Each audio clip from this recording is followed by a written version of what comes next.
Welcome to Archery Talk 101 podcast, your guide to better archery skills. We'll bring you the latest tips, tricks, and expert advice, but that's not all. We'll also have interviews with top archers and industry professionals and reviews of the latest gear and equipment and much more. Hey, we're going to have an exciting podcast today. We're starting off the new year with a special guest with us here. We have Parrish on the line with us. We're going to talk to him about archery. Hi, my name is Roy Canterbury, and I'm going to be your host today on Archery Talk 101. And we will get started with let everybody know how you can listen and watch. You can listen to it on Spotify, Audible. You can also listen on an Apple Podcast and several other places that your podcasts are hosted out. And if you want to watch the video and participate in some of the podcasts, if you go out to Arch Talk 101 Facebook group, you can join that and they get to see it live. And then also go out to my YouTube channel, Learn to Fix It Yourself. And there'll be the videos out there of the podcast as well as other things I have on my YouTube channel. So let's get started with the show. Welcome to the show, Parrish. How you doing today?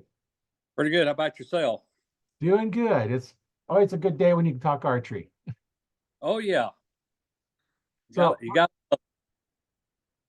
why don't you go ahead and introduce yourself and tell us a little something about yourself and well, I'm Parrish Elliott. I'm from Tennessee, originally from Arkansas, but I live in Tennessee now, and been bow hunting for 40 years, going on 40 years now, and I'm a turkey call manufacturer and do a bunch of other stuff too. So anything has to do with the hunting, I'm involved with it. Been in the industry for probably close to 20 years now, and still like a kid in the candy store when I'm messing with all of it. yeah.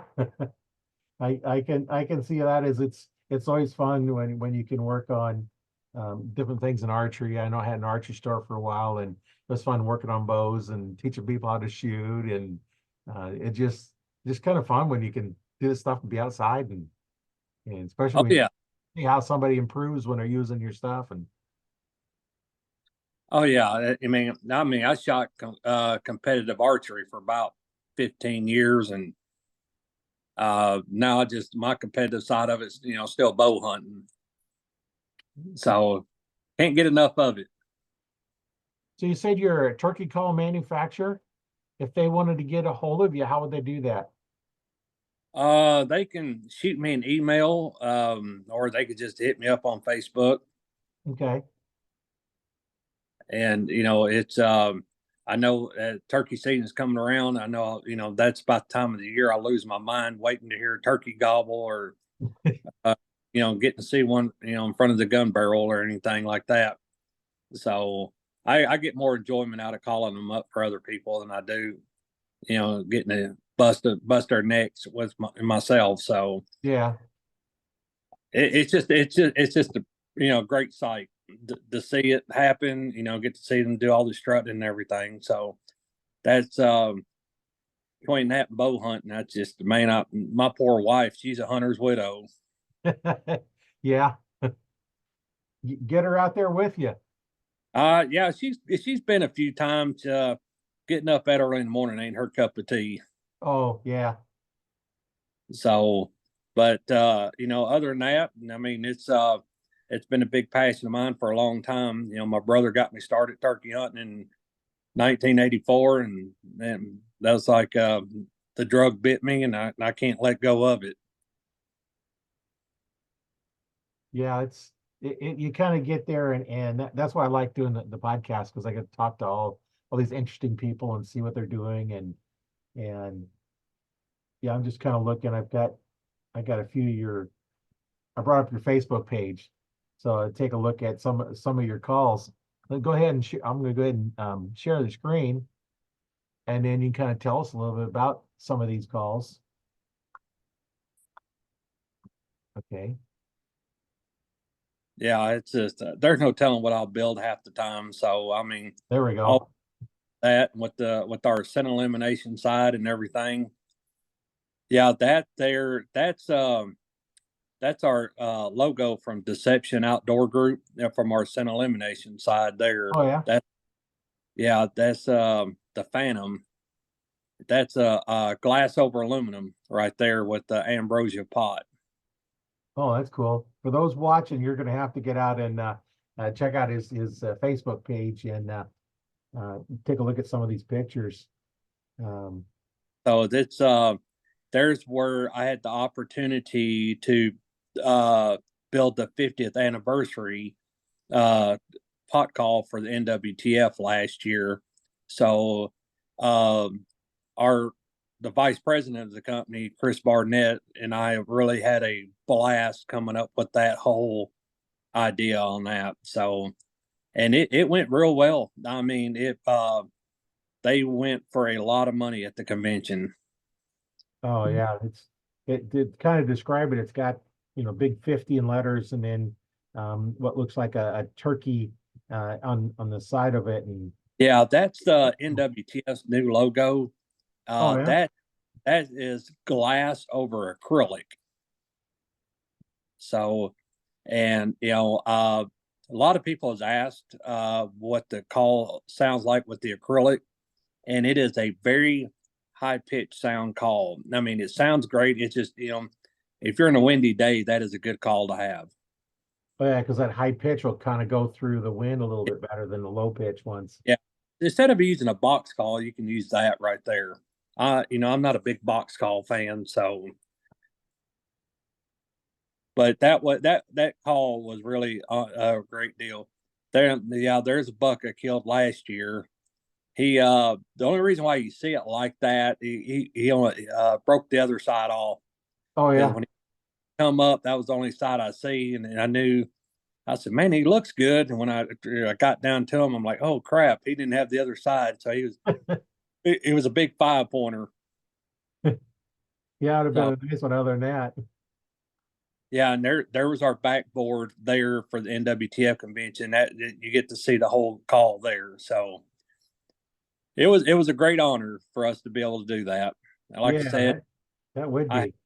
I have a blast designing them things and building them. So you know, I'm very fortunate that like our VP, he's a big turkey hunter, but he still tries to figure out how to build these things. I've never told him the secret of building them yet. Oh, That's one thing I've been taught. There's my beautiful wife, and yeah. they're all there that Yeah. that I had built for a guy in the military, and I don't know what the 3 up, 4 down means. I think that somebody said that was a sergeant major. I Yeah, don't I believe Sergeant Major, yeah. know. So he had asked if I can build something like that for him, and he was really happy. So, because a lot of people can't believe some of these custom calls I can build for them, and so whatever you can put in your head, I can put it on a call. So, and that is all laser engraved. That is not painted on there. That is not taped. That's not a picture. So it will never fade out or get distorted. No, that's good. Laser engraving kind of lasts a little bit longer than painting or anything. Yeah, there was a guy there. He wanted me build a custom call for him that he really wanted something different with his name on there. And when I come up with that idea, I sent the picture to him. He said, "Man, that looks great." Then when I built the call and sent it to him, he said it was more than what he had thought it was. He said it was just unbelievable. He said he's afraid to even scratch it up, so he just put it up on his mantle with the. It was an honor for me when he said he put it up next to the calls he had from Dick Kirby, Preston Pittman. I was like, well, obviously, you're putting me on that same pedestal with the legends. So I really felt honored with that. Yeah, yeah. It was nice when you can do that. Yeah, I'll see. There's like another one there that a customer. I think they're out of Wisconsin or Michigan. So it was a resort. They asked if I could build a few for them and everything. There was a bunch of. I didn't realize there was a lot of turkey hunters up that far north. So Yeah. Well, being from just describe it. It says Cisco Lake at the top, and it looks like a kind of outline of the lake, and then it's right, bar and resort, Waters Meet, Michigan. So, but yeah, it was funny. I don't think of turkey hunting much up north like that, but I mean, I've been to New York turkey hunting, but it's pretty neat just to get to get to see all the other Oh, turkey yeah. hunters.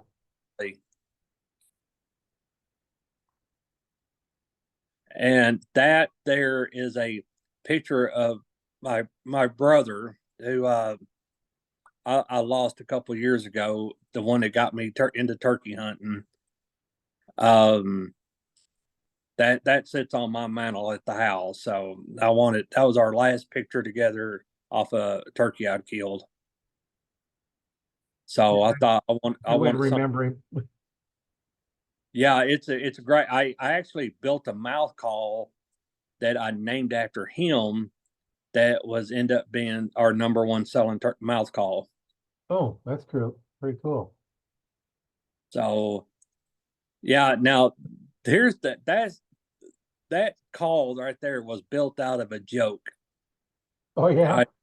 I would me and my VP, we were sitting in the office one day, and I just got through finishing that can of Copenhagen, and I said, I wonder if I can build this lid into a call and still sound like a turkey.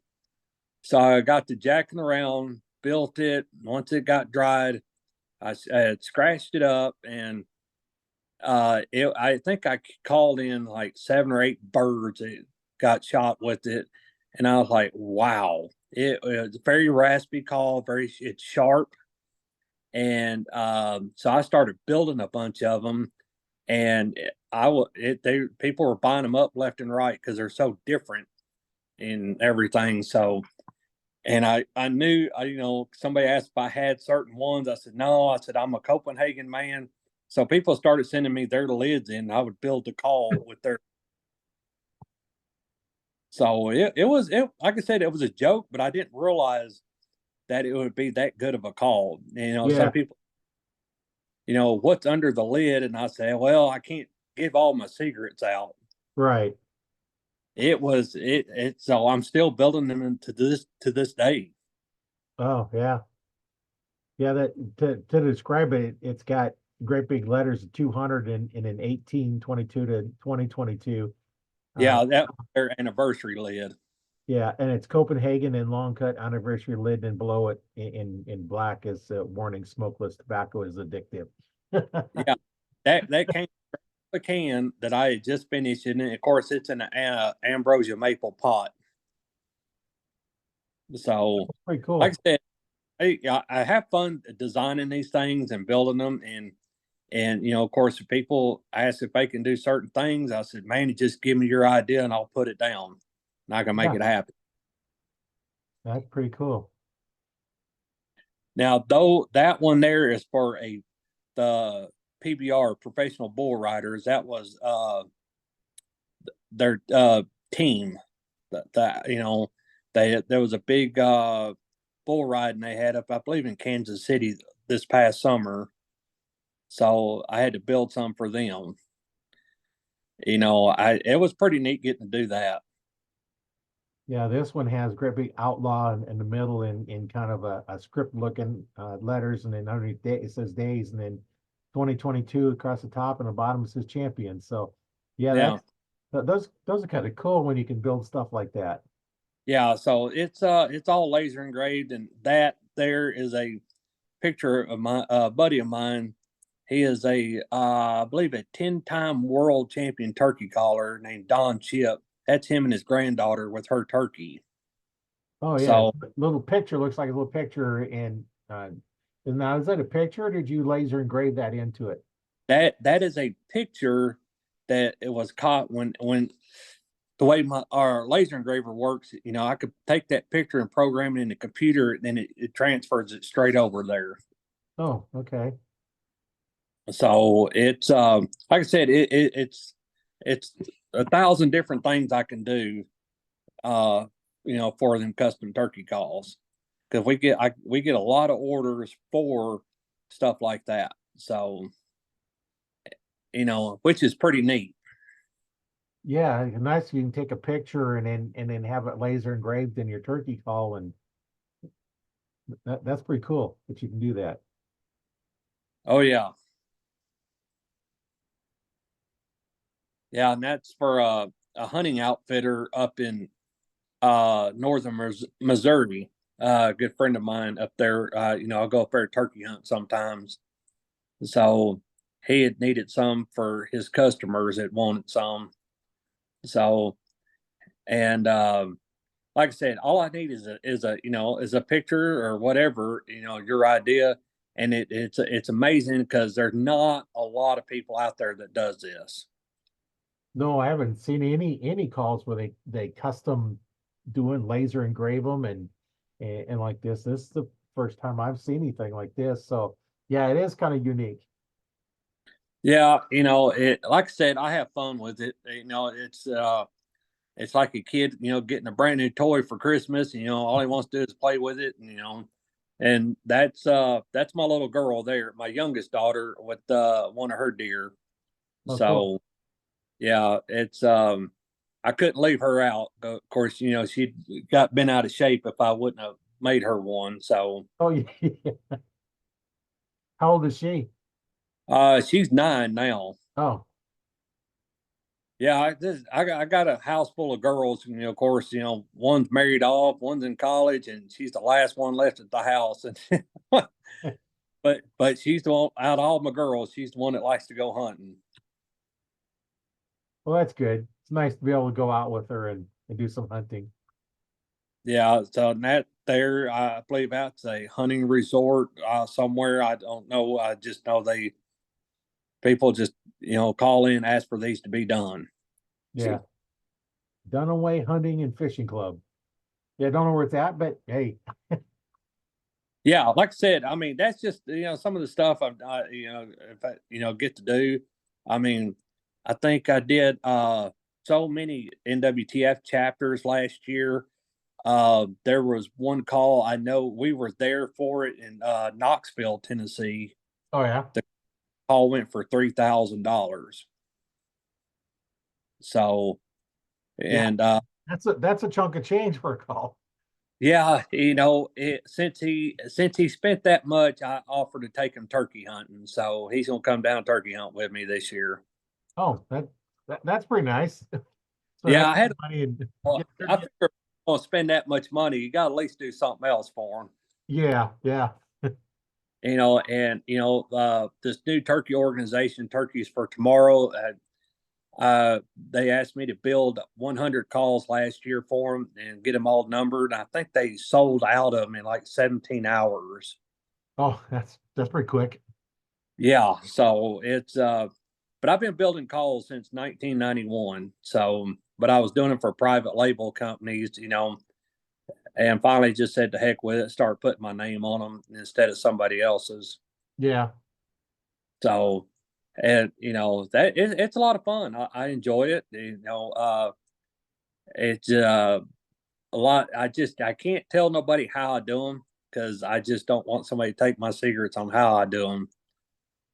So, Yeah, and but I wouldn't ask anyway because that's how your process of doing it and everybody's always got their little secrets and it's that's why your calls are unique because well one you laser engrave them. yeah, that's what one of the guys that works with us, he had asked our vice president, he goes, "Man, do you think you can get Parrish to tell us how he's building them?" He goes, "Nope." Boy, take it to his grave. So, Yeah. but it's just that's 365 days a year. I'm on what the turkey calls, but like during deer season, I'll be sitting in a deer stand, 25 foot up a tree, and I'm thinking about what's the next turkey call I'm gonna come up with. Yeah. So if it ain't trying to design a mouth call, it's trying to design a new pot call. So this year I shot I shot a 9 pointer just a couple weeks ago to finish out my season, and I was writing down in my phone a new turkey call design, how I wanted to do it when the deer started coming in. Oh, So trying to put my phone up real quick so he would I can get a shot on him. Then it was it's fun. Like I said, it's just my wife tells everybody that it's an addiction for me. So then, Good again. plus, as much as I travel hunting, from Illinois, Kansas, Missouri, um, you get to meet a lot of great people, and, there's, you're going somewhere and somebody recognizes who you are, they want to talk hunting. I mean, it's a blast. I love it. Yeah. Then we get talking about archery to people, and you tell them little secrets no one's ever told them, and it's amazing just to hear their reaction. Wow, my bow shoots better now, or wow, I didn't realize I was shooting the wrong spine arrows. So I have a lot of fun, man. I love getting to meet people and get to talk hunting, and if I got a little secret to help you out, I mean, I don't mind sharing it, because I want everybody to be successful. Long as it's not the secret on how you make your calls. Like, it ain't that one. I'm good.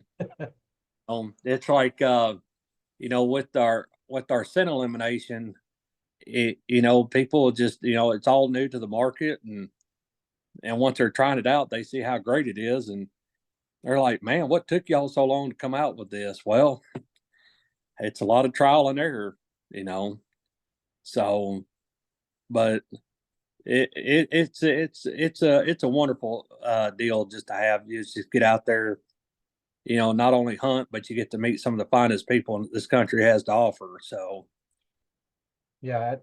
How is basically, see the how does kids that get elimination work? do what? What kind of processes does your scent elimination go through to eliminate the scent? Well, it's Not not. proprietary information, but just basic Well, our concept. elimination deception sense, it's not your typical scent elimination, compared to the other brands. Ours is it goes in there and it attacks the DNA of that odor and it eliminates it. It's and it will not come back until you bring it back. So, it's like we wanted to see how good our stuff is. So we went up against the best of the best. We went up against the FBI tracking dogs and their cadaver dogs. And these dogs are well defined in, they're finding dead bodies underground. Right. So we did everything humanly possible to fool the dogs, and we did. We beat 4 out of 5 dogs. And it is on camera, but we cannot legally show it all over the place. Like their bloodhound.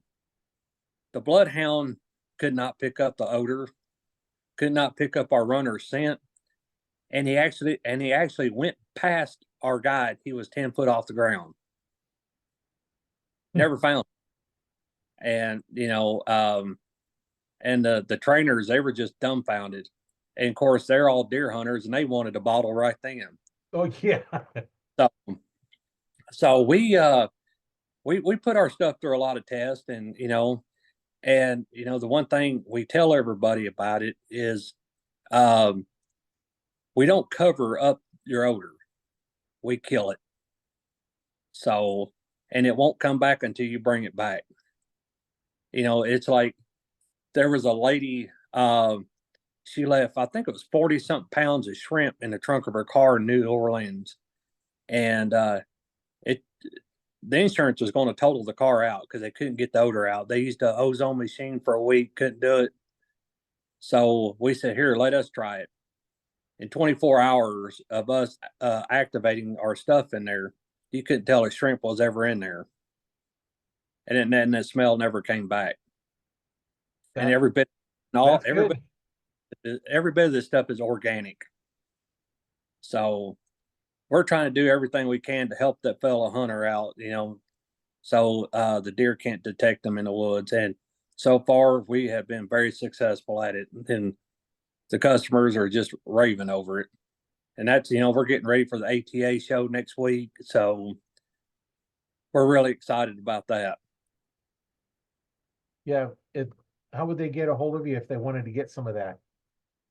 They can go on our website, deceptionsense.com, or The Lancaster Archery carries it.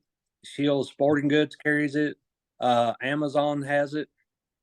So, and our bottle, we actually offer a 32-ounce bottle compared to everybody else's 22 to 24-ounce bottle. Basically, for the same price as what you're paying for a 24-ounce bottle. So, and it's some pretty good stuff, and it's got we keep a 1-year shelf life on it, so you're not buying something that's 3 years old like you would with other stuff. So, and this year we came out with our own version of a closet. So, and that's been a big hit. So, we're constantly working on stuff, coming out with new stuff and everything like that. So, we're just a bunch of hunters, and having fun coming up and designing new stuff left and right. Yeah, it sounds like that'd be fun doing that. Oh, it's a blast, but sometimes it can be a serious headache though. Yeah. How many times did you do a film and it didn't work? Oh yeah. Hey, that's where like when building turkey calls, if I don't like the call, you're not going to ever see it. So the VP was cracking a joke one time. He was saying, man, Parrish's trash can looks like a Skittles commercial or so many different colored turkey calls laying in there because if it didn't pass his test, he throws it right in the trash. So, but that's one thing we really strive on is to produce a product that works instead of just something that we're not just want to sell it. We want to make sure it's something we put our name on and stand behind. So that's one of our biggest things. So and we've been very successful at it. So Yeah, now if we sounds figure like out how we can just figure out how to design a bow, that would be great. that's a whole different game, isn't it? Oh yeah. So I figure we just leave that to the professionals on that one. Yeah, that's why they build the bows and you build the scent elimination and the turkey calls and stuff. Yeah. We don't need no more on our shoulders than that. No, that's quite a bit as it is. Yeah, it takes a lot of time. I mean, it's just but it's fun. If we can't have fun doing it, we need to go do something else. Right. I mean, like I said, I probably hunted 72, 73 days this year of this hunting season, between 4 different states. So, from Illinois, Kansas, Missouri, Arkansas, Tennessee. Um, so I'm constantly putting our stuff to the test. Yeah, I just checked, see if anybody had any comments um on the live in the Facebook group. But no comments, just a like. They're watching. Oh, okay. I got notified that we're going live, and some watch them now and some don't because there's people in the group from all over the world. So you know it's an evening here, and it might be first thing in the morning for some of them. Oh yeah. Yeah, it's so like I said, when it comes to hunting, I could talk to you all day long about it. So, Yeah, and it's just it's a lot of fun. I enjoy it, and it's a stress reliever for me. But and plus one thing we do really work with is a lot of veterans, trying to get the veterans in the outdoors. So, and kids. yeah, So I get more enjoyment watching them kids, shoot their first deer, first turkey than I do. So, I mean, I killed a 11 pointer this year in Missouri, and boy, you'd have thought I just killed a world record. Boy, I mean, I was so shook up afterwards. It wasn't even funny. Had a 6-inch drop tine and had a 6-inch kicker. So I was like, heck yeah, buddy. This is what we get up early in the morning for right here. yeah, yeah. To get one of those, that's kind of amazing. Oh yeah. So but other than that, man, I mean, it's just going left and right. and just trying to build the next best turkey call on the market, the best grunt call, whatever. So I'm constantly trying to figure something else out, where the other guys work on a scent elimination. We got a well-oiled machine going right now. Yeah, it sounds like it. So, and just see what we come up with next. You never know. Never know what it's going to be. No, it's just long as it helps everybody else out be successful, we're happy. Yeah. So, get back on the turkey calls. Um, what kind of advice would you give somebody on how to use like one of your calls, or when to use it, when not to use it, how to use it in different situations, and just kind of tell us, teach us how to use one of them slate calls. Yeah, there's an old saying: you either call too much or you call too loud.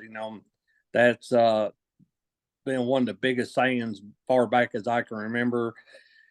But when it comes to turkey calling, I'm very aggressive. I get very loud. I get very aggressive with the the hens and the gobblers. It's been very successful with me. Sometimes I will tone it down, but everybody's different when they go to call. But it's one thing a lot of people don't realize is you go out there and call and you don't hear a bird. It doesn't mean there's not a bird there. It's just you didn't do what that bird wanted you to do. Yeah. So that's why I tell people change up your tactics a little bit. Get real excited with the calls. There's a lot.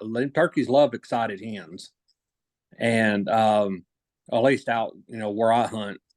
And when it comes to using them pot calls, those take some practice. To learn the basic yelps to it. I tell people find a good mentor, somebody that's been around.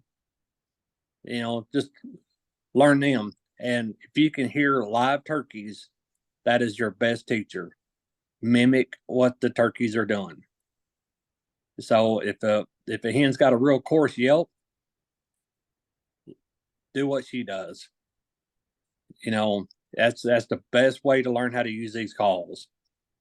So, it's like when I was on stage competing back in the day, it took me a long time to figure out what certain calls was they were using on stage.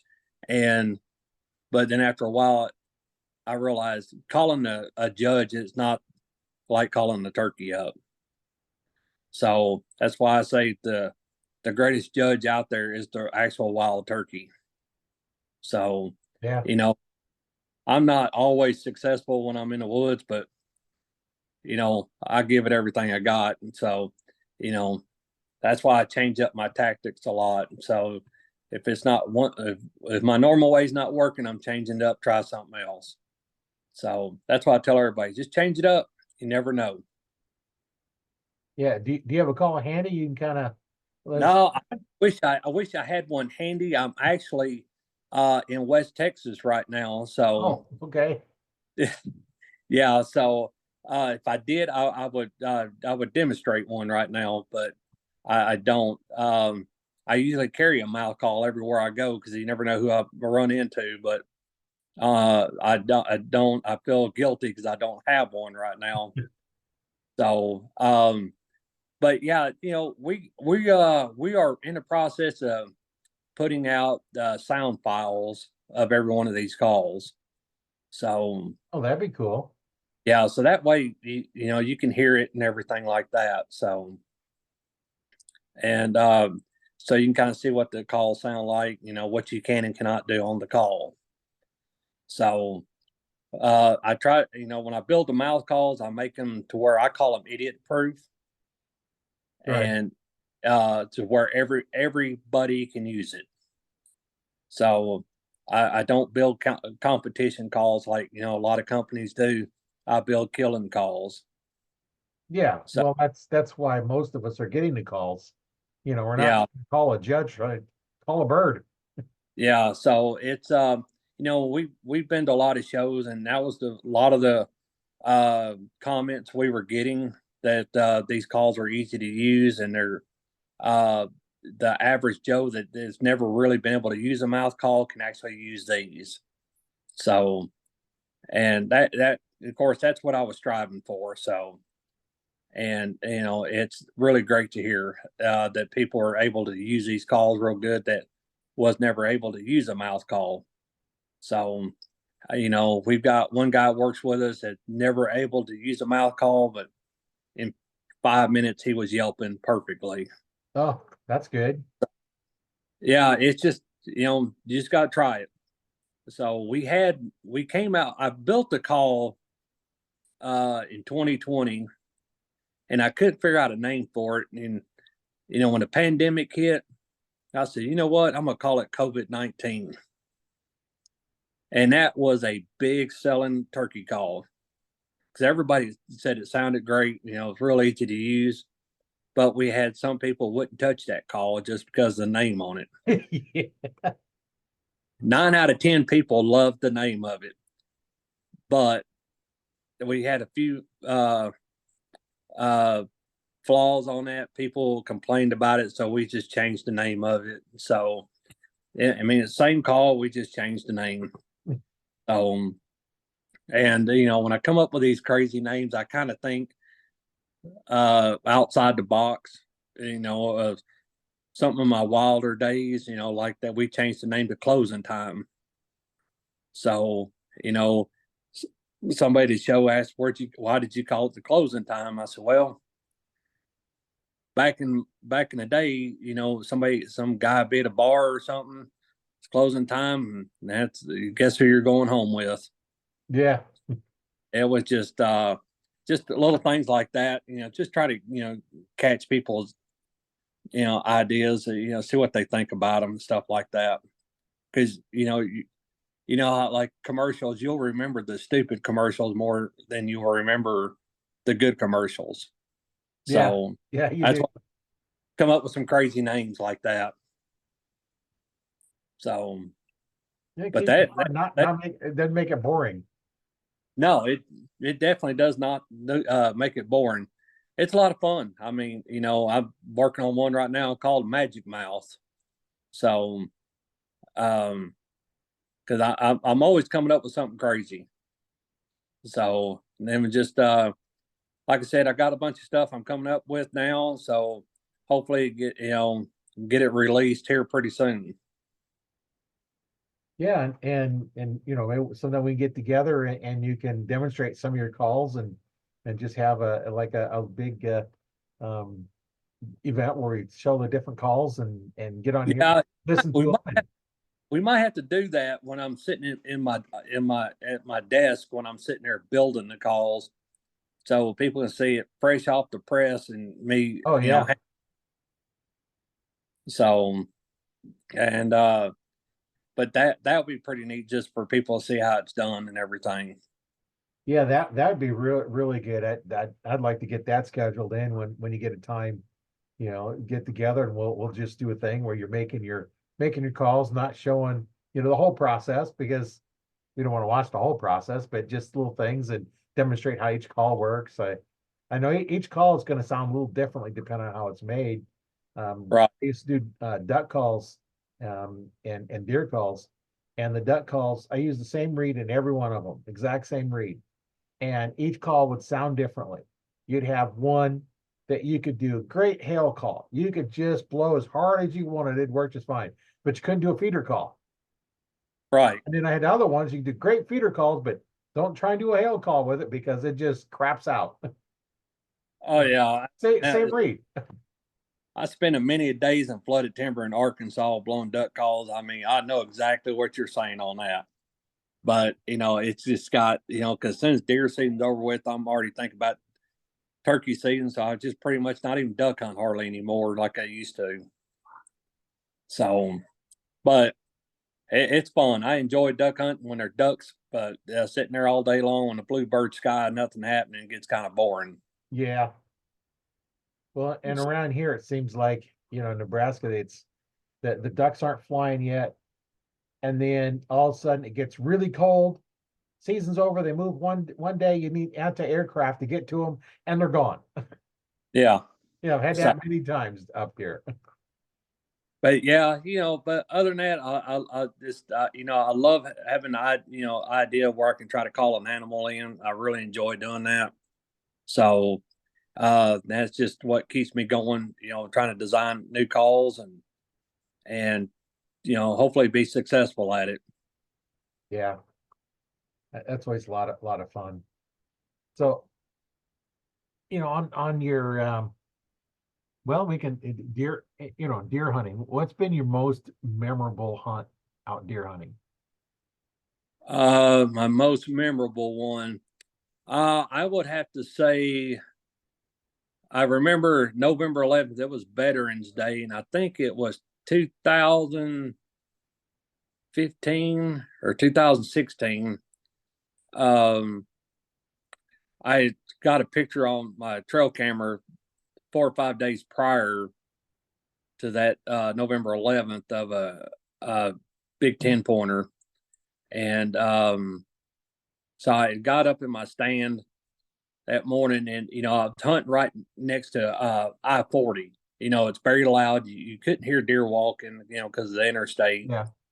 And I happened to look up that morning, about 90, 100 yards out front of me. There, I saw two bucks walking, and so got the camera ready.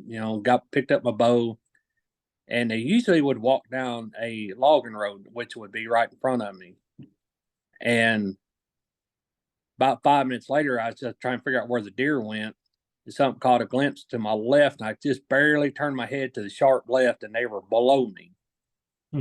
And both of them were staring up in the tree at me, and they went 20 yards, and I was just begging for them just to look through me. They don't see me. And the small 10 pointer, he had walked up the embankment, and he was within 10 yards of me. And the other one, he would not move. He was staring a hole through me. And finally, he committed as he was coming up the embankment. I drew my bow, and when I shot, I knew I hit him hard, and he fell dead within 30 yards of where I shot him. And he was a big 10 pointer. He had double drop times where they were just about a little over an inch apiece. They had just started out, and I think he scored 147 inches, I believe it was. But it was a very that's one of the hunts that always sticks out with me, because I had a friend of mine. He had Iraq retired him because of IED, and he was hunting with me that morning. And it was Veterans Day, and you couldn't ask for a better morning. That was just a special day for me. Being Veterans Day, and I had a buddy of mine from our hunted. I mean, that was stationed over in Iraq through all the war and everything. So that's just one hunt that stands out forever with me. Yeah, And that does sound like a nice memory. oh yeah, the only thing I was like, man, he snapped my arrow in half. But you know what? I had more I can replace it with. Yeah, I was figuring when I shoot an arrow to deer, if I get anything back, that's good. Yeah. So, but yeah, that's one of the hunts I will always remember. Yeah, that's a pretty good story. That's something definitely to remember. Do you have any kind of stories like that with turkeys? Oh boy, yeah, I imagine you got a bunch of them, huh? yeah. I got one. It's a more of a comedy one. But I had a couple of friends of mine with me. One has never turkey hunted before, and one's he's turkey hunted a lot. And before 12 o'clock that morning, before 12 o'clock we had to go get them some more shells because they were missing. And we went back. I told him, I said, it's my turn now. And within 30 minutes of getting in there, we struck another bird, and we had birds out in front of us fighting. Called one, and one of them came in, and I shot him. I think he was like 15, 16 yards. And I was like, guys, that's what you're supposed to do right there. it was just funny because they ran out of shells so quick. And I ended up killing one, and I said, guys, that's how it's supposed to be done. So I've got stories after stories of turkey hunting. They run out of ammo. They must not have been a very good shot. Yeah, well, some of them a little too far, but some of them wasn't, and it just happens. So, but it was fun. It was one of them days I'll never forget. Yeah. No, I've done that out archery hunting for deer. I think I had like 3 arrows with me that day, and I'm out of arrows. Didn't make it a good enough shot. I don't think I hit any one of them. I got 3 arrows and I still got deer walking by. About every Yeah. 10, 15 minutes, no deer comes walking by. All my arrows are down on the ground somewhere. Oh yeah. I just gotta watch them walk by because nothing I can do. Yeah, I hear you on that one. Last time I only went out with 3. I was, I wasn't shooting them much, so normally 1 arrow, 2 arrows. I didn't plan on me making 3 bad shots and completely missing them. Yeah, that's why, I always carry, 5 or 6 arrows with me. So, and this something's going to happen crazy when it comes to bow hunting with me sometimes. So, Yeah. but but hey, that's hunting. Yep. You know, that's I mean, that's why I tell people that's why they call it hunt instead of killing. So, Yeah. you're going to. So if you don't miss, you ain't been hunting long. Yeah. That means you haven't ever taken a shot. If you say I've never missed an animal. Well, how Yeah. many shot? Well, none, but I've never missed. Yep. So that's I mean that's why we get out there every day. It's the enjoyment, and of course I love watching the sunrises because every one of them's different, and Yeah. especially during the spring you hear the turkeys gobbling on the trees. Oh yeah. I gotta try and get everything all set up and get out turkey hunting this year. I've got a flock of about 3 dozen that gathers around about a mile from my house. And you got permission to hunt the field right across the road. And sometimes I'll see, a field that we don't have permission to hunt, but I've seen 3 dozen turkeys out there. Yeah, I just I see turkeys going down the road. I almost break my neck trying to look at them some more. So I was going home from work one time and right in the middle of the city, and everybody stopped. I was like, well, they stopped. There's nothing, this car up here. I can't see anything. Now look, okay. Some turkeys were crossing the road, taking their own time, just kind of moseying along. They didn't care. And there were some big turkeys in there. Like, oh, uh, okay. I don't mind waiting for that. yeah, I hear you on that one. Yeah. So right in the middle of the city. Yeah, they're where they know they're safe. So, but yeah, it's just like I said, when it comes to hunting, I love getting out there. I mean, it's just something about it. Um, when the bug bit me, I never let go. So, my family in Arkansas, they're real big into deer hunting, and I got one of my crazy cousins, Greg. He pretty much took me under his wing at one time, teaching me more about deer than I ever really knew, where compared to my brother teaching me about turkey hunting. Yeah. Uh, so I come from a long line of hunters, so and that's where I learned from was from my family, and now I'm just passing it all the traditions down to my kids. Yeah, it's nice when you can come up in a family that hunts and fishes and just outdoor, and then I've talked to a few archers that have got started and nobody in their family was an outdoors person, and they just wanted it, and then you just find different groups of people and just got start hanging around with you know if somebody's doing something you want to do, hang around with them. Oh yeah, Because yeah, they'll teach you. yeah. That's I mean I still learn something new every day. It's like every year something changes. You got to learn something new. Yeah, yeah, you do.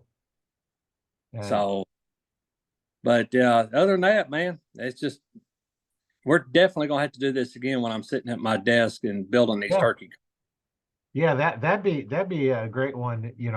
Let's plan on another time when you're back at your desk and building turkey calls, and then we can kind of see how different ones sound and how to use them. And so I know there's a lot of us out here that I've used turkey calls, both the slate and the box calls and the mouth call, but I'm not really good at it because I don't turkey hunt that much. So I'm not real good. I kind of know how to do, some of the basic stuff, but it'd be nice to, listen to somebody know how to do it and kind of explain, how we're doing those calls and what's going on with them. And Oh yeah. So that's how I tell everybody, they say practice makes perfect, but turkey calling, you're gonna mess up. I don't care how good you are. yeah, So well, and and sometimes sometimes you never know. yeah. So but yeah, let's yeah, I would love to do this again when I'm sitting in my desk and where I can build a call and just go with it, and demonstrate a lot of different stuff, calls and calling techniques and stuff like that and everything. And so then, I could show you, you'll be able to see the war room of my deer heads hanging on the wall and Oh, everything. yeah. Yeah, you didn't bring them with you in Texas, did you? No, I do that. So, but yeah, definitely need to plan on doing this again. Yeah, yeah, that'd be fun. It's when you get back and get some time, just get on the schedule and we'll do it again and let's go through and learn how to do some turkey calling and that's always fun. Oh yeah. Yeah. Let's definitely do that again. Yeah, that'd be a lot of fun. And I'll put links in the description for the podcast and as well as on the YouTube channel of how to get a hold of you. I'll put a link into your Facebook group and then or your Facebook page and that way get a hold of you there and then we'll get some other links in there too to um, how to find the stuff and it'd Okay. be nice to I always like try to do that when people have product you manufacture stuff. I like to keep it a description, so hey, what did we talk about, and try and listen. Okay, remember, where did we say that? Just go in the description, links right there. Oh yeah. Yeah, so I like to put the links in there for it so that it makes it easy for everybody to find. And you can always get in the Arch Talk 101 Facebook group and we can make comments on there and we can help you out with that as well. And that's what the group is for, is helping people out, learning, helping archers get better and improve.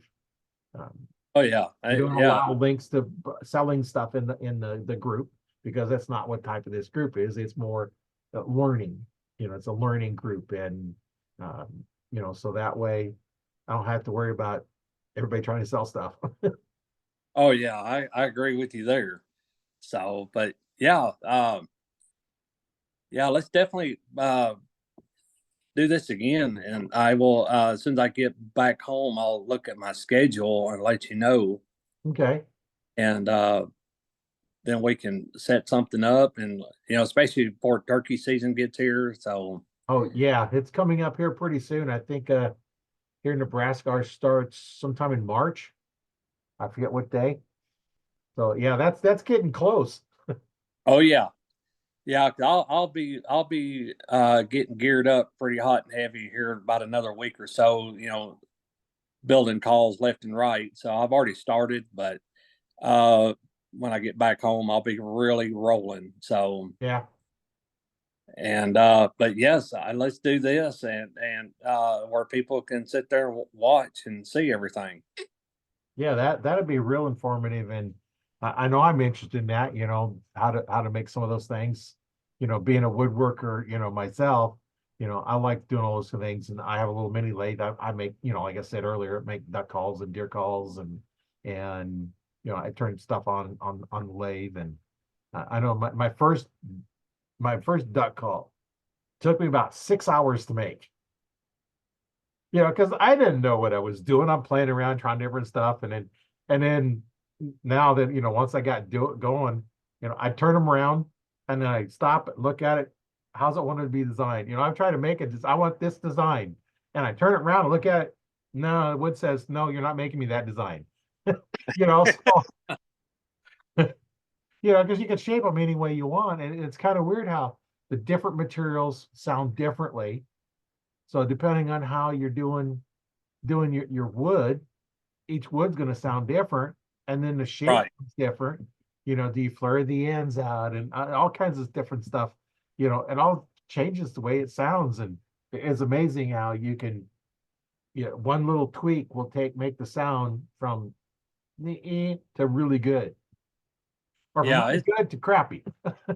Yeah. It's a lot of trial and error. So, Yeah, I yeah, mean, I go through these turkey calls.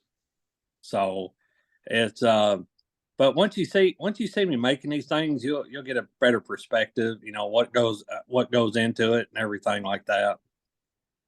and then So once they're made, how to prepare them so that you can use them, and um, there's a lot of different things on there, and I know your slate calls, your box calls, mouth calls, they're all a little variation in, how you prepare them to use them. And yeah, yeah, 'cause like I said, there's a lot more into it than what people really understand out. So um, it's just like I said, it's a lot of trial and error when you get into building these things and trying to figure out what you're looking for in a sound. If you want a raspy, you want a high pitch, you want to call for a key, whatever. So it takes a lot of work into it. So, yeah, but I think that's what I'm always striving to find that perfect sound. So, plus be able to make the call easy enough for everybody to be able to use it. yeah, that's the key. If you can make it really good, but it's hard to use, then you can't make a good sound. Yeah. So, but yeah, like I said, I mean, let's plan on doing this again. Yeah, that'd be good. Get right before, pretty close to the turkey season, end of February, first part of March, sometime would be a good time. It's right before a lot of the archery seasons are starting up. And Yeah, yeah, because I know we got the big NWTF convention coming up next month, so it's of course I gotta have all these calls ready for that. yeah, And but yeah, like I said, let's do this again. Because I think everybody will really enjoy getting to see it happen. yeah, I'm sure they will, and I know I'll enjoy it. So uh, everybody else, if they enjoy it, great. Yeah. They're probably not gonna be listening to it. So, but yeah, man, this is pretty fun. I've enjoyed this, so Yeah, I really appreciate having me on and everything. yeah, it's a lot of fun talking to, archers and manufacturers. And I've had several people that, you know manufacture different products, and talking about, their equipment they have that they make. And I learned a lot about it. You take something that, I don't want to be specific on the names, but didn't really think that product was as good as what it was, because I'd never used it. And then getting talking to him, it's like, oh, this is actually some pretty good stuff. Oh yeah, So it's just a little different. And bow manufacturers, that's thing I tell new archers is, ignore the name brand. Don't care what the brand is. Is it the right dominant eye? Does it shoot your dominant eye? Is it just draw length you can shoot? Is it weight you can shoot? Does it feel comfortable in your hand? Good. We can work with that. yeah. That's like my wife. She's right-handed but left eye dominant. Oh So yeah. you know, that's like I tell people. I mean, they want to shoot something because somebody else shoots something. No, you need to shoot what's comfortable for you and fit you. Right. You know, I can take a $200 bow and still shoot as good as somebody shooting into a with a $1,500 bow. Yeah. It's uh it's not the name brand. It's what fits you the best. and you're comfortable with. Well, So I tell, new archers, buy that $200 bow and spend 150 to 200 on a release. Because the yeah, release is going to do more for your shooting accurately than the bow. Because these bows now they're plenty accurate enough. yeah. I mean, I'm still shooting the same release I've had for 12 years. And if I ever lose it, I might as well quit hunting because I shoot a thumb release, so that's all. Because it's the closest thing I can use hunting compared to a back tension I used in competition. Yeah, I use a thumb release. Of course, I take the knurled knob off, but I've tucked that before. But I use that because it'll lock onto my loop on my bow, so I don't have to look at it. I can reach down and grab it. And it's not my first one I had. The first one I had, I ended up losing out in the field. I put it in my pocket of my coveralls, and we got to the deer. My release is gone, so I have no clue where it fell out. And so then I got another one, and I've had that one. I actually lost that one once too, but we found it.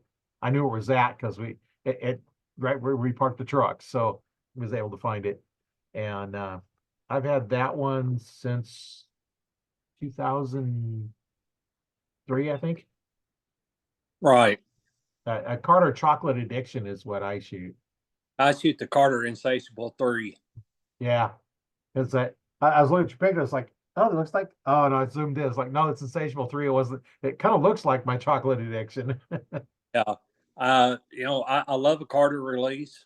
It just fits my hand perfectly. So, that's why I tell everybody, get what fits you better. Don't shoot it because Jim Bob down the road swears up and down it's the Right. best. Well, and then So my other release that I've had since probably mid '90s is a Scott, a yeah, rip trap, and it has a little hook that opens up, and I can hook that up without looking at it. So I just find the string, run down, and I know where it's at. I can hook up, and I can draw my bow. I hook up my release and draw my bow without looking at the string. Because every time I look down at my release to hook one on or something, I look back and the deer's looking at me.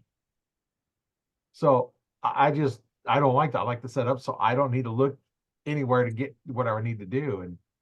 And then I've had that one. I said from the '90s, and I'm still using it. It's my cold weather release. right, Here in Nebraska, we have some pretty cold weather sometimes. And early season, I'll use the handheld. Because I have basically a glove that don't really have much in it for fingers because I need to be able to feel back right, here, where the thumb is, because I don't use my thumb itself. I bury it clear down into here. I take the knob off, so it's just that little pin right, trigger, and I put it back in here where my index finger and thumb meet, and that's where I put my hand clear down on it, so it's clear up next to my knuckles. I've seen some where it's just clear out at the fingers. I move it clear back and bury it into my hand, and now I can take my thumb and actually put pressure on the release itself. There's that little curved piece in there, and now then I have that, and now then as I pull through it, so I can make kind of a fist. My son's got one that's real light trigger. I can't shoot it because as soon as I touch it, it goes off. I like my triggers as hardest springs they could put in them. I put the hardest springs in when I got it. yeah. Mine's pretty hairy myself. So, but like I said, I use it like I use a back tension. So, and I really enjoy it. Well, that's how So I shoot both of my releases with back tension. And yeah, if I ever had to go to a wrist strap release again, it'd take I had to be like learn how to shoot a bow all over again. So yeah, well, and one of the things that you know a lot of archers that put a wrist strap on, it's not on the wrist, it's on the hand. They put it clear out on the hand. And that's not where he needs to go from it. And I did this in the last podcast I did. I talked about it where if you grab your wrist above so you got your hand, it goes the part that moves, and then that little knuckle, because our forearm, it kind of gets wider. Put your hand there and pull. You're much stronger than it pull because it pulls on the wrist. So right, there's a lot of techniques that we go through and say, okay, this is why. When I teach, I was like, this is what you do, and this is why. Because they understand the why, they understand how. Right. And then I teach exactly how I shoot, and then I modify it for the shooter. Because exactly how I shoot, you may not be able to shoot that way. Right. Body's different than mine. So I go into, here's how to do it, and then we constantly modify it to see what works for you. And that's just the way you need to, teach. And I'm not one of those that, I'm so fixed in what I'm doing that if I hear something and try something that works better what I'm doing, I'll change. I've Oh, done yeah. it before. Hey, I'll try anything once, twice if I like it. So, but yeah, I mean, it's just that thumb release. I'm so comfortable with it, and it's going to be hard to try something new with it. Yeah. It's just it's like a pair of shoes. Once you get them suckers broke in, you don't want to take them off. So, Yeah, and I switch back and forth, especially like when I'm, demonstrating in videos. I'll do one release and I'll do the next one, and I don't have to change anything because I use a kisser button and I got my nose and a peep. So by the time we line those three up, it doesn't matter what my hand does. It can be, back here, index knuckle, back of the ear. It could be the ring finger back there. You can turn my hand wherever I want because it doesn't matter because those three are fixed points and those don't change. So yeah, yeah. I've the only thing on my string is my loop and my peep sight because it just everything just I guess from all the years shooting competition, I go right to my anchor spot. I know where everything needs to be, and if it's not there, I'm finding it. So it's just yeah, like take these two knuckles and they're right here on a certain part of my jawbone, and then I know if I hit that spot, I'm in my anchor spot. And of yeah, course, springs right here tip my nose. So, but it's just everybody's different. I've watched so many different people shooting, and I'm like, and they would say, "Why am I not consistent?" I said, "Man, you're not hitting your same anchor spot every time. They may hit one perfect shot, then they may be high next three or four, then may be low next three or yeah, four. I was like, man, if you'll hit the same anchor spot every time, you'll be fine. yeah, So, but I'm always I'm a student of the game to this day. Uh, I may have won a bunch of championships, but I'm still a student of the game. right. We're always learning. Oh yeah. So, but shooting the competition, made me a better archer when it come down to shooting deer. So, Yeah, especially learning how to judge yardage. yeah. That's always the hardest part is judging yardage, and once you get that down, then that's half your battle right there. Yeah, well, as fast as these bows are shooting now, I mean, you got a lot of forgiveness now, 20, 30, and 35 yards. So it's not like it used to be. Cause I remember when 200 foot a second was fast. Yeah, So, but yeah, like I said, I mean, it's just, archery's it's an awesome game. And, I tell everybody, if you ain't never shot a bow, you need to go you need to go try it. I yeah, love it. yeah, yeah. You might like it, you might not. I've had uh, um, people come in and with somebody else buying a boat, and then I'll ask them, you want to try one? It's like, oh no, I'll just try one shot. Yeah, they tried that one shot and got hooked. It's Uh, like, whoa, this is neat. You go in and it goes off, and it's just it's yeah, exciting. I think I was probably, oh God, 20 or 21. My brother and my cousin, we used to play these war games. We'd have we put on our bag target, and it would take hours and hours for a winter to happen. It's like the old battleship video Yeah, game. And we were sit out there for 3 or 4 or 5 hours till somebody won.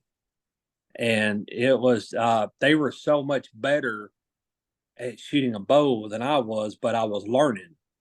And of course, I took it a little further on because I've always loved competition and I've always loved archery, and I put both of them together, and it made me a better archer. Yeah. And so a lot of the credit for me was going to my brother and cousin when it comes to archery, because I mean, for them guys, that's what made me a better shot. What just hours of watching them or shooting with them. Of course, they're both different. That's what I'm saying. Everybody's different when it comes to shooting a bow. Yeah. But like the old saying, surround yourself with positive people, and you'll be positive. And Right. that's what helped me. So, but that's why I tell everybody, hey man, give us somebody who loves to shoot out there and shoot, that knows the sport of the game, and it'll help you. So that's why I'm always, whenever I can, I try to help somebody shooting a bow and everything. Yeah. That's good advice, when you're, hanging around, you look at the 5 people you're hanging around with. If you're not hanging around with people that are better at something that you want to get better at, you'll get better. If they're not better than you, if you're the best in your group, you need a different group Yeah. because they're going to bring you down. Yeah. My cousin, I wish I had $1 for every deer that man shot in his life. In our family, we, not a lot of them are big trophy hunters.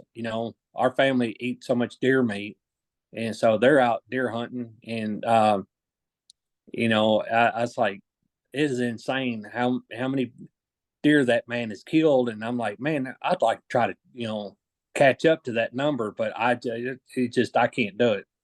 But he can go out in the middle of the Mojave Desert and probably find a 140-inch deer. Yeah. It's insane. Some people has got that knack, and some people don't. So that's why that fueled me for a lot of years to try to be that person. And to where, like, on the turkey hunting side, was to be like my brother, because he was so well known. During turkey season, this man's he's gonna kill a limited birds. So that's why there's a lot of guys that likes to hunt with me. So of course, my wife could tell you, during turkey season, my phone starts burning up. Hey man, can you come call this bird up for me? I said, guys, y'all know how to use these calls. Get after it. So just, so what if you make a mistake? Pick yourself up, go after another one. Yeah. So That's how you learn. I mean, I've hunted with some of the biggest names in the industry, and I've seen them screw up, miss, and if you're not missing, you're not hunting. Right. So I have missed my fair share. I have no problem admitting that, and I'll probably still miss till the day I die. But it after the anger goes away, all you can do is laugh about it and try. Yeah. Yeah. Laugh about it when, like when you draw back on a deer and you shoot and you come and it's only like 10 yards away and you completely miss it, not even close to hitting it. And I'm like, what's going on? And so, yeah, I had practice arrow with me. It's something happened to me. So I was like, picked out a leaf and I hit it. Yeah, it's Like, I forgot to aim. I just drew up. I didn't even aim. I just pointed the bow and went. yeah. I mean, I missed a deer this year. I was up in Illinois hunting with some good friends of mine up at Bigger Bucks Outfitters, and they, every year I go up there, I set myself my standards high because I know what's there. Yeah. Illinois, everybody knows Illinois got some big deer. And this year, I had missed a deer. What we figured he was right at 200 inches. I missed him at 19 yards. Just shot right over his back because I rushed his shot. I got so tore up, and I wanted to throw my bow out of the tree, but I didn't. And it was my own fault. I rushed the shot, but I got excited. It's not every day you get opportunities, to draw back on a deer at that caliber. Right. So, but it's just, I don't know if that deer's still alive today or not. I need to call my buddies up there to see if somebody ever harvested him, uh, but that's bow hunting. Yeah. If I hit every deer I shot at, I'd probably have to go find something else to do because it wouldn't be fun no more. It's like, it's almost go, oh, I'll be guaranteed to kill something this year, but it's not, you know, it's, it's hunting. So, I missed him with a rifle just as much as the next man has. But, it keeps me going back. Yeah. Try to. So, but it does make you sick though if it's on a high caliber deer though. Yeah, that kind of hurts when you mess it up on one of those because you don't get much chance to shoot that size of a deer too often. Yeah, it's just that was like around 12 o'clock midday when that happened. Because I had sat in the stand from daylight to dark, and so I called my buddy. I said I just missed a deer of a lifetime. Time I got back to their lodge, his clients were like, "How big was it?" Blah blah blah, and he goes, "Oh, I bet you're mad." I said, "Nah, just what meant to be." I'll be right back out there again tomorrow morning. So, and I mean, it happens. So, it just there's something I knew a guy that he missed his biggest deer ever, and he said he was selling all his hunting gear because he quit. I was like, why? Well, I mean, why would you want to quit? Yeah. It just go with it. Tomorrow's a whole new day. Well, you So, missed it. Next year to be bigger. yeah. So, but just go on with it. It's like, turkey hunting was guns and ammo. You got to find, people, I've noticed a lot of people, they'll go get a gun and they'll go get brand new turkey loads. They don't pattern their gun. You got to go find your right choke and find the right Oh yeah. shot. And that's why I said, tell people, pattern your gun. I took a guy in Kansas a couple of years ago, missed a turkey at 35 yards. I said, dang, man, what happened? If I come to find out, he never patterned his gun. So I didn't know how it was shooting. Yeah, so we got back to his house, we patterned his gun. It was way off. And so we had to find the right choke for them loads he had gotten. And finally he got it, he got the gun right. That's why I tell everybody, practice, dude. Go find out what your gun's doing, what your bow's doing, and fix it if it's not right. Right.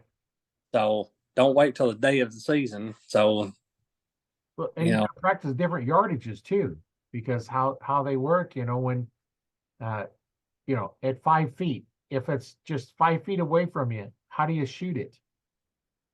yeah, You're gonna have to shoot, a 60, 70 yard pin.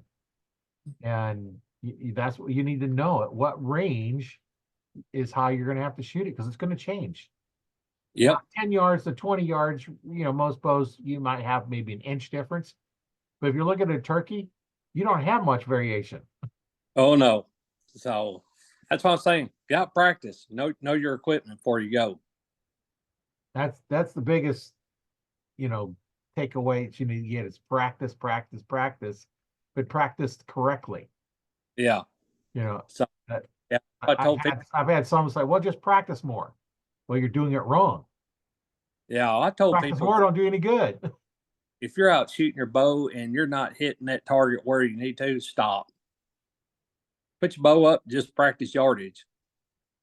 Because the more you keep shooting bad shots after bad shots, then you're getting accustomed to making bad shots. Right. And I've done that before. Since I start making bad shots, I just put the bow up and I may go practice yardage. Next day I'll get out, man, I can't miss the bullseye. So don't practice bad habits.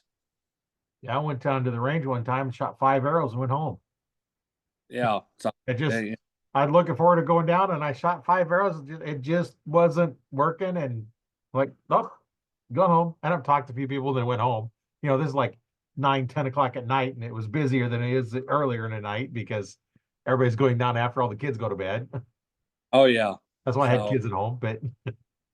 but yeah, it's just get out there and practice and enjoy yourself. Make it fun. Yeah. And there's a lot of games you can play with your bow, and they got different targets. You know, you can play darts on with your targets. You know, tic-tac-toe you can play.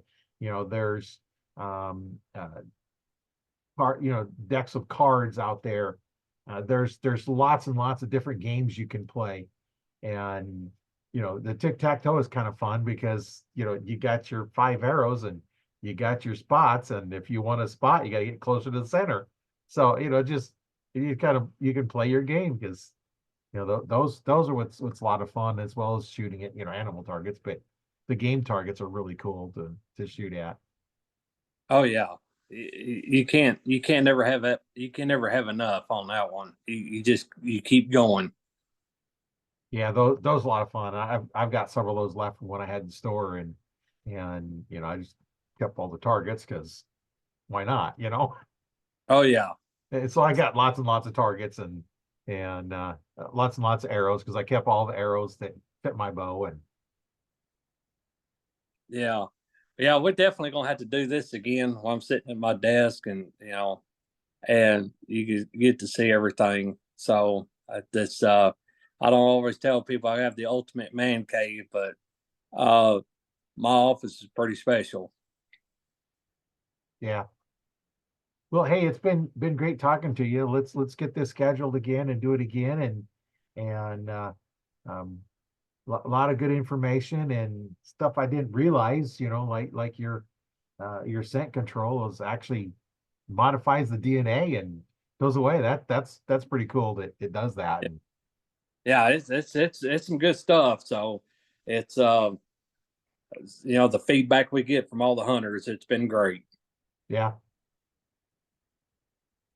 Well, my name is Roy Canterbury. I've been your host today on Arch Talk 101 with Parrish as our guest. And we've had a lot of fun talking about archery and turkey calls and scent elimination and telling stories. And it's been a lot of fun. And we'll see you on the next one. Just remember, um, listen to the podcast where it's at, like Spotify, Anchor, your Apple Podcast. You can watch it on Arch Talk 101 Facebook group, as well as on my YouTube channel. Learn to fix it yourself. So we'll see you on the next one.